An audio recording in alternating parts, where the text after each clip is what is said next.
Welcome back to the channel, everybody. Time to continue on with the dashboard wiring portion of this project. So what I'm going to do is start with the turn signal wiring in this video.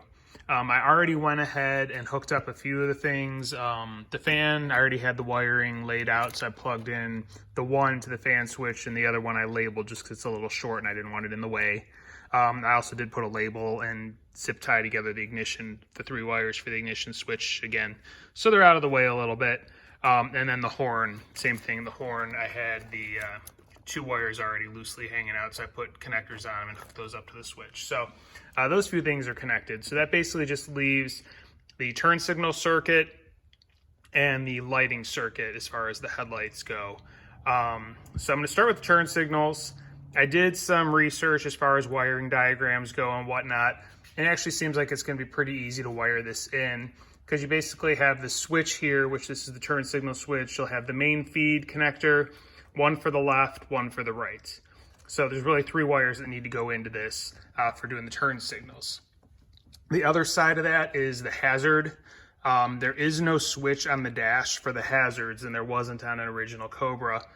So what my plan is, I ordered the 5.0 Resto fuse mount bracket for a 93 Mustang because right now the fuse box was just kind of like strap tied up to the frame rails, so I want something a little more substantial.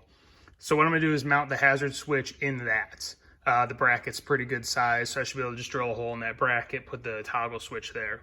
And what I got for the hazard off eBay, it is a dual pole, single throw switch, so just an on-off that can control two separate circuits. Because being that it's the turn signals and the headlights or the hazards, you can't tie them together. You have to keep the separate circuit, or else anytime you turn the turn signals on, you'll also have your four-ways on. So the way the Mustang works, as far as the wiring goes, this is the pigtail for the turn signal switch. And if you look at it, you can see there's two wires of each color representing the four corners, basically. So what I'm going to do is one of those wires goes to the actual light itself. The other ties over to the hazard switch wiring, which that plug is floating around here as well. It is not this one. It is over here. Sorry. Right here. So you can see those same wires are in this bundle. So what my plan is I'm going to tie the left side wires together and out of the turn signal, and I'm going to tie the right side together. Those are going to be the ones that are going to hook up to the turn signal switch. I'll use the power feed off of this, which is the one single wire that's in here, this orange, and I'll use that as the power feed for the turn signal switch.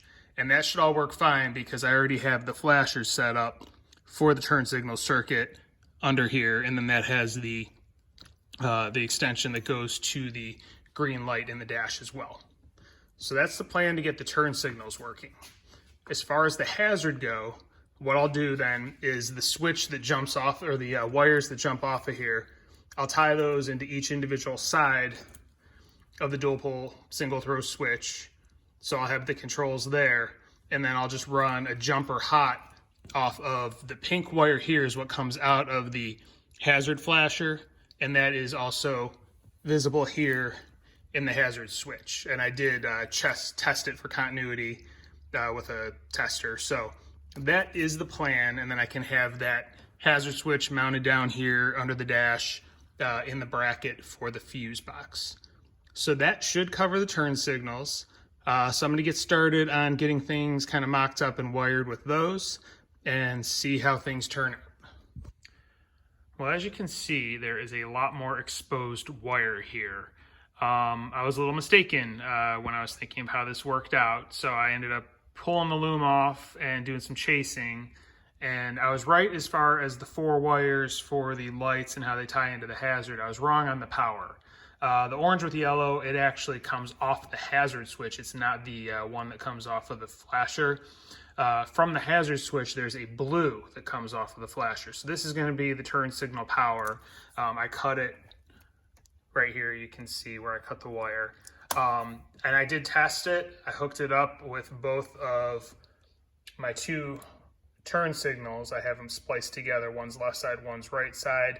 Tested it with the power hooked up and it did work. It got the turn signals going on each side of the car like it's supposed to. So that is how you have to do it. You do have to, like I said, make sure you get the correct wire out of the bundle off of the turn signal, since there's 2 of each, because the one wire will go to the lights, the other goes over to the hazard switch. So you need to make sure that you're working with the right ones. So I did just, the other ones that are all wrong are loose hanging here.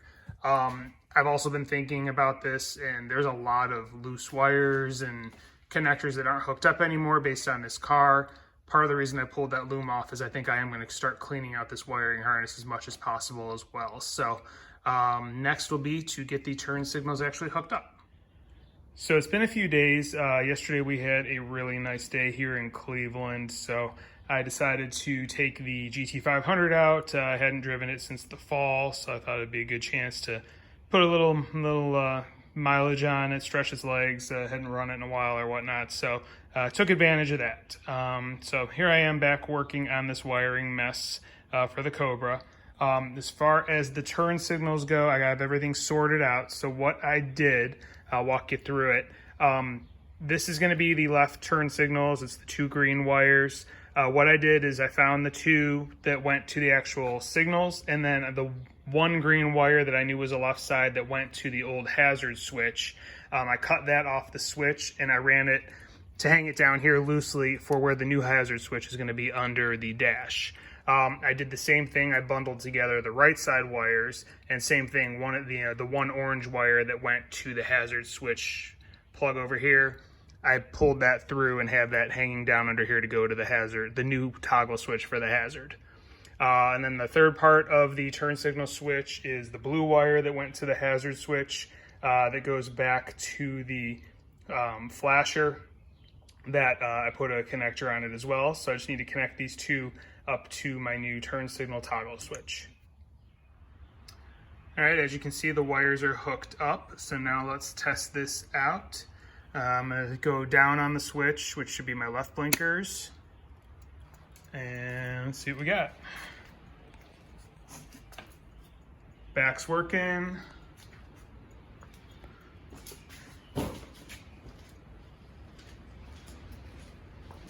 And front's working. So left blinker's good to go. All right, and let's flip the switch the other way and try the right side. We got the right rear going as it should, so that's good. And let's check the front. Looks like I see it flashing here. And yes, we have a functioning right turn signal in the front as well. So looks like the turn signal switch is all set and I've got it wired properly. I did double check with the power or the ignition turned off, and they don't work then. So I am on the right power for this. So next step will be getting the correct power sorted out for the hazard switch. So after chasing some wires on the hazard circuit, I found that the red or white with red wire is what's the power for that comes off of the hazard flasher. It almost looks like it's a pink wire. I don't know if the red is just bled over time or whatnot. So what I did is I've got that switch that I purchased that's the dual single throw switch.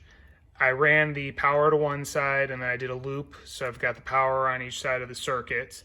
And then I've got the left headlight or the left turn signal lights on one side, the right on the other. What I did find that I'm going to do is this is a screw terminal type of switch. I don't really trust that, being in a car and vibrations and whatnot. So I was able to snip the end off and remove the screws, and I could get spade connectors on it. So I'll do the same thing with these 2 once everything's going to be finally mounted. So, but right now the car, it's got the battery hooked up, but the ignition is off. So let's make sure that all 4 hazard lights are working.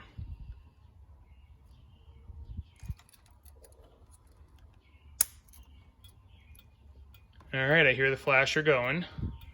So let's check the back. And we have a winner. Both turn signals are going in the back. And let's go around and check the front.